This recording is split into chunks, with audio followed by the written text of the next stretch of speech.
Good morning.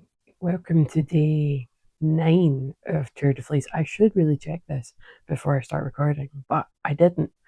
I've got one bump of fibre left to spin from day 5 of the World of Wool Advent Calendar. This one was Gobble Gobble. Yep, Gobble Gobble.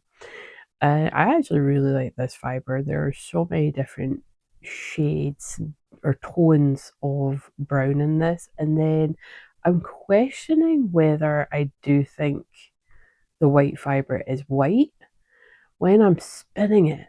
And I don't know if it's because the light is behind me when I'm spinning and then it's blending with the other colours, but it kind of seems like it's coming out like a really interesting kind of like petrol blue. That's what my eyes are seeing. Does not mean that's right though. So it's very trippy. It kind of feels like it's messing with my mind trying to figure out what this colour is. Because like if we look right there, that is quite obviously white. But if we kind of look slightly further down just here, that kind of comes across as like a bit of a silvery blue. And then again, when I'm spinning it, I get the impression that it is some form of or shade of blue. So it's very interesting spinning this. I've never worked with a fibre that makes me question the colour so much. But it's really, really gorgeous. All the different tones and shades, really beautiful to work with. And it's blending really well because of the fact I'm spinning it on the fold. And I don't know if maybe I've done a disservice by spinning that way for this fibre. Maybe I should have spun it just my normal short forward draw. Try to split the colours out a bit more rather than having them blend so beautifully. Dunno. Too late now. I already have done 2 bobbins from the fold. The only way I could change it is by doing this one short forward draw, which is going to change all my settings. So I'm just going to keep going, and I'll know for future something like this maybe shouldn't be a short forward draw. No, maybe should be a short forward draw and not from the fold. But anyway, I'm going to get this spun. This should take about half an hour, and then I need to go wake Scott up. It's like 9:30. Sorry, let's see if you can see her. Look at that. Look at that baby. That one had me up at 6 a.m. all because she wouldn't eat the food out of her feeder. We have to do what's called princess treatment, where you hold the bowl and then have her eat basically out your hands, but you're not. And then I tried really hard to go back to bed, and she just kind of like walks up and down Scott, meows basically in his face. And today was my get up early day, and he gets the long lie. And so I was trying to like get her attention. So she curled up with me and I was kind of like petting her, and I'm like, okay, I want to go back to bed now. I want to go back to sleep. And then she's almost just like, ha, tricked you. And then starts meowing again. I'm like, no, no, no, no, no, no. And then she settled back down again. And I thought, right, cool, we're all going to go to sleep. But her head just stayed up the whole time. And I was like, what's going on? And then she finally went up onto the window, which she could spend hours up there because there's so many birds in the back garden. And then she woke me up at 8:30. So it wasn't quite 6 a.m. But damn, am I tired. Right, I'm going to go spin and we will see if I get it done in half an hour.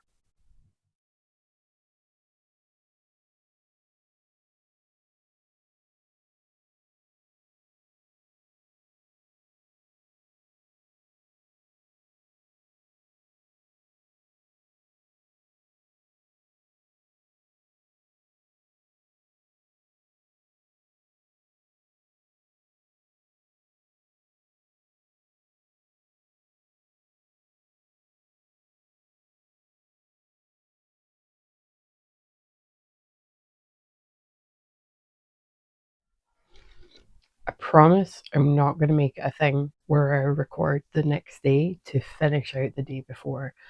But yesterday I ended up in an absolute foul mood. Have you ever just had like one additional thing happen that just pushed you over the edge and you just emotionally check out? No? Just me? Anyway, here, oh, it's not really, there we go. That's slightly better showing the colour. But yeah, we're going to get this put on the niddy noddy this morning. I was doing my, I promise I clear my throat before I start recording. Doing my normal, uh-oh, what happened there? Oh no. I just got like this build up. Do you see that little bulb thing? That must be where I moved that 2-ply. It is. I'm going to leave that because that's a good tell. I was doing my usual 3-ply and then one of my bobbins ran out. So then I moved to a 2-ply until another bobbin ran out. And then I had just a tiny amount that I'll show off once I am done this. Probably put it more in frame. I had just a little bit left where I made that little tiny mini, it's not quite a hank or a skein or anything like that because it's just twisted in itself because it's got so much twist in it. But I would like to report that I figured out what the issue was with the yarn and the, I'm going to say the feeder. Orifice is actually the correct term. The bit I showed on camera, I want to say yesterday, but I don't know if it was for the day before of it. Honestly, like, I'm going to try and not let the weekends get so hectic moving forward. But yes, I got the issue fixed with Orifice. It was 100% that I just did not have enough tension. That is my bad. Nothing to do with the wheel whatsoever. So fixed that. And everything just went absolutely swimmingly after that. I had no problems whatsoever. Sorry, I'm talking down, so I don't know if the microphone's going to be even louder. I'm just trying to get the yarn off my leader. There we go. And then let's secure that.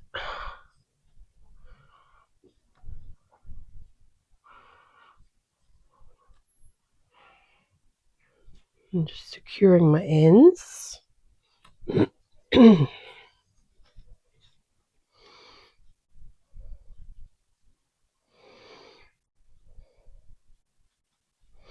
is I can do it one way, but I don't know how to do it the other way.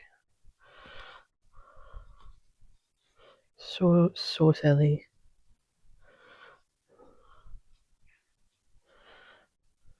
Okay. There we go.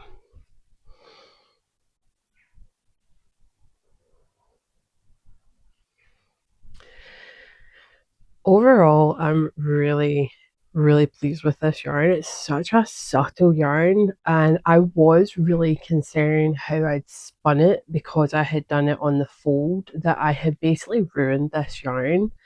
But it's almost like one of those yarns where you've got to really look at it to see what color it is and to see the detail of the yarn. There's definitely, do you remember when I mentioned the fact that I was like, oh, I think it's a white strand, and then I took that back later on. I was like, I don't think it's white. I think it's like a petrol blue, where it kind of like shifts and it's a maybe a bit silver, maybe a bit blue. Yeah, that's been really interesting to work with, but also because of how the fiber has blended, those different shades of brown have just, honestly, it's so beautiful. And I was way more present when I spun this. I wasn't distracted by anything too much. We were still playing Star Wars Outlaws, but Scott was playing it, I was watching. And so every now and again I was looking up whilst I was spinning, but not nearly as much as I was when I spun my last one. That actually doesn't feel very nice. It feels very ropey. So yeah. What I do want to mention that I haven't brought up before now is that I have never had this happen before. I think it's so far happened in all of them. But when you normally take them off the niddy noddy, you normally have, I normally have some extra twist in it, and there's normally just a little bit of energy, and that's why you would set the twist. But whenever I have, okay, this one might have extra energy. It also could be because I've had these in a hank for a few days. Okay, so that's not the one to show. Let's show yesterday's. But when I took these off the niddy noddy, they didn't twist back on themselves. There wasn't extra energy. And I'm like, I've never had that consistent a spin where I've taken all the extra twist out.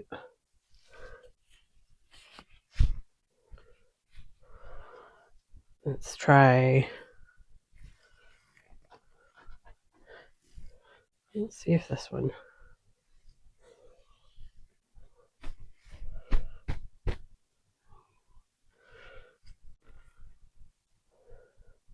Okay.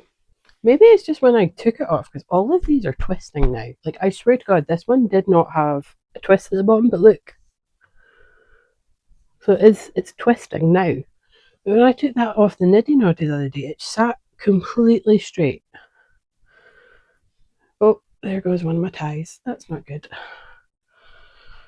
Let's get that secure.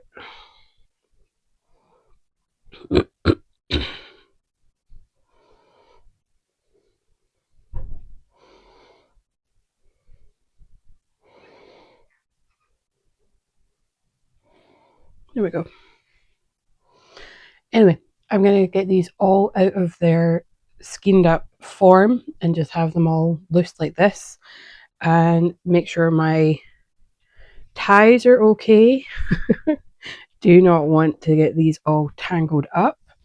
And I'm going to go find, I'm going to pause and clear my throat. I apologise about that.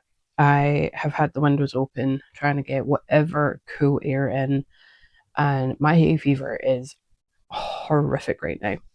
So yeah, I'm going to leave these all in looser form, check their ties, and then today, because I didn't get done over the weekend, I am going to soak these and start getting them more to resemble a yarn that can be used.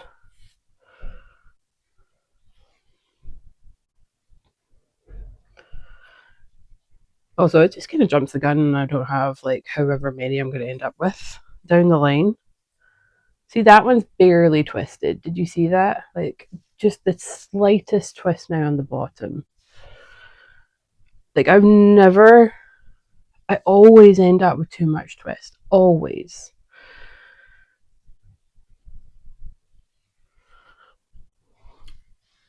Alright, did I check the ties on this one? There's my other one. Oh, that one's not good, right? Let's secure that one. See, this is why you always check, because the last thing you want is a big mess of yarn that you cannot untangle. Right, where is the first skein? The one that's got absolutely nothing to do with Tour de Fleece technically. I still really like this. This is lovely. And then I'm just going to take this off the niddy noddy just now. We'll see if there's any twist on it after all I've made this big fuss about it. Oh yeah, there's extra twist in that one. Did you see that? That just twisted so bad. So this is why we soak them. See? Like, watch now. So open, twists and closes. So yeah, I'm going to go soak these. That will be part of, for you, tomorrow's video. For me, later on as I keep recording. But yeah, I will try my damn hardest not to keep rolling these over, because I was getting into quite a groove of recording in the morning, opening the fibre and splitting it out into my 3. Again, my mood plummeted yesterday, and I'm feeling much better today. So thank you so much for watching. I hope you are enjoying this series, and I hope you'll continue to come along and watch. Until the next one,